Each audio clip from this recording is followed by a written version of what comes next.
Well, greetings once again. This is Dr. Bill Bailey, the computer curmudgeon, and I'm glad you could join me for another edition of the Chromest Netcast. I'm telling you what, I'm having fun with Chrome. Chrome is just amazing to work with. And as you know, I have my own Chromebook, and I've been playing with it and enjoying it. And my wife uses her Chromebook. She uses it more than I do, so it's pretty cool.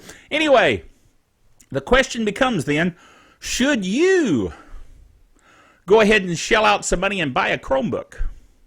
Well, I have an article here, should you buy a Chromebook? Which pretty much addresses the question. And it is an article that you, I think, will enjoy. So I'm just going to read the article. It's fairly short, so I'm going to read you the article, and we'll go from there. Should you seriously consider using the Chrome OS or a Chromebook? In order to decide if you should become a Chrome OS user, let's consider a few things. How much do you use your web browser when you're using your computer? I won't wait for an answer there. But do you use your web browser predominantly? I assume that you use Chrome as your web browser. Admittedly, I'm personally a bit prejudiced toward using Chrome, but it's an exceptional web browser and one that you should be using because of its ease of use and high level of security. Therefore, I'm going to assume that you're already a Chrome web browser user. Okay? Now, how do you determine if you need a Chromebook? Well, try this experiment. Try to use only your Chrome web browser for the next few days to get your work done on your regular computer. That way you don't have to buy a Chromebook. If you start to open an application that is on your computer's desktop, stop and think. Is there an application within Chrome or on the web that I could be using instead of the application I'm about to launch from the desktop? Okay? If you can't find an application within Chrome, make note of this as a possible reason you wouldn't want to use a Chromebook as your primary computer. Okay? This is talking strictly about a primary computer initially, okay? Now, you can also make a note of it and say, can I find it on the web? Can I search for it? Can I locate an alternative? Now, in fact, there may be an application within Chrome that you could substitute. However, you don't know what that application is yet. This means doing a little research to find out if there is a Chrome-based alternative. Obviously, if you need a word processor, you can use Google Docs within Google Drive as your alternative. But as I say, that's pretty obvious. Okay? Most likely, you ran into a situation where your application is unique, and that's where you'll have to find alternatives within Chrome that you can use to get the job done.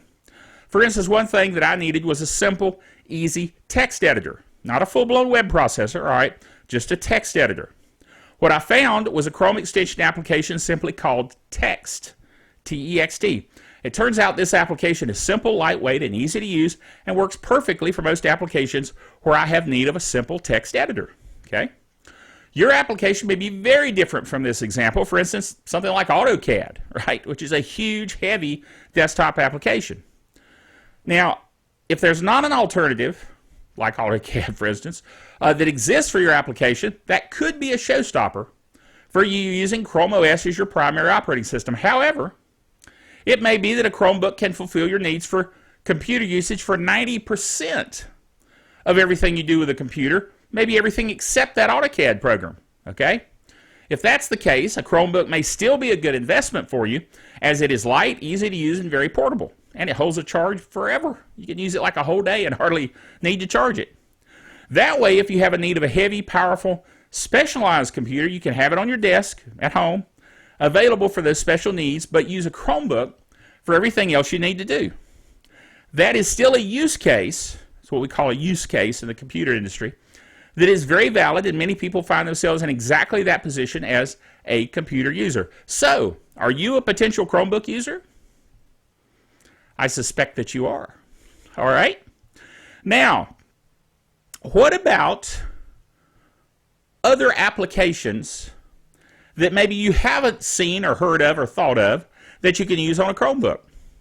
Well, here's 5 applications. This particular article talks about 5 applications that you can do on a Chromebook. And there's tons more. Okay, this is from PC World. It's an article by Chris Hoffman. 5 powerful things you didn't know Chromebooks could do. All right? You can edit images with Adobe Photoshop. Now, I'm not talking about something that looks like Adobe Photoshop. I'm talking about the real Adobe Photoshop. Adobe has I think it's a beta version that runs on Chrome OS, and so you can actually use Adobe Photoshop for real. Now, I don't know if it has every single feature, but it's still nigh on to a full-blown edition of Adobe Photoshop. So you can check it out and see if that is available. It's available to all Creative Cloud Adobe subscribers, all right? You can use Microsoft Office. Now, this is obviously Office 365. If you are a die-hard Microsoft Office person, then it may be that you'll want to use this. Now, I find that Google Docs and so forth works fine for what I need to do on a Chromebook, but maybe you're an Office person that just absolutely has to have that, all right? Number 3, you can run almost any Android app on a Chromebook. And that means even Skype you can now run on a Chromebook. So you can use the Archon, I'm not sure how to pronounce that, Archon, Archon package app on Android to quickly convert an Android app to run on Chrome, which is pretty cool. All right, it will quickly package an APK file for installation in Chrome, which is pretty cool. And that's an Android applications. You can also work offline. Now, a lot of folks say, well, if I can't connect to Wi-Fi, then Chromebooks are useless. Not necessarily. You can actually work offline with your Chromebook. You can read Gmail, compose new messages, view your Google Calendar. All of that offline. Then when you connect, everything syncs. Okay, pretty cool. You can download Kindle ebooks, videos, music, and PDFs that you can also view offline. You could use a Chrome app like Google Keep to compose notes or manage your to-do list with an app like Wunderlist or Any.do. You can even purchase TV shows and movies from Google Play Movies, download them to your Chromebook, and watch them offline. Pretty slick, right? And then 5, if you want to get a little tricky here, you can use a full desktop operating system on your Chromebook by replacing the Chrome OS with Linux. Okay, have a full-blown operating system with LibreOffice and everything installed so you can do everything you want to offline, including Steam for Linux, play games, do whatever, right there on your Chromebook. But that would mean dual booting between Chrome and Linux. So, yes, it can be done, but you got to wonder if it's worth trying, okay? Particularly if you don't want to void your warranty, all right? And you can use your Chromebook offline. This is the last article for this week. You can use your Chromebook offline just right out of the box. You can write emails with Gmail offline. You can view appointments with Google Calendar. You can view, create, and edit documents with Google Drive, which we already mentioned. You can view and edit photos because Chromebooks come with a photo editor. You can listen to music because it has a player built in. You can watch videos because it has a video player. You can view Microsoft Office and Adobe PDF files with the reader, the PDF reader. You can take notes with Google Keep. You can read offline web pages if you saved web pages for offline viewing later, which you can do through your Chromebook. You can use other web apps that you can find in the Google Chrome Web Store. For instance, like New York Times. You can pull that down, read it offline. And Cloud Reader from Amazon, okay? You can play games with a Google Web Store. You can go out and find hundreds of games, that you can pull off the web store, install locally, and play offline. So there's all kinds of cool things you can do, even offline with your Chromebook. But just between you and me, Chromebooks work better when they're online. So what you want to do is use 3G or 4G connections if you're not going to be around Wi-Fi. But if you're like me, if I've got my phone, I've got Wi-Fi. Really.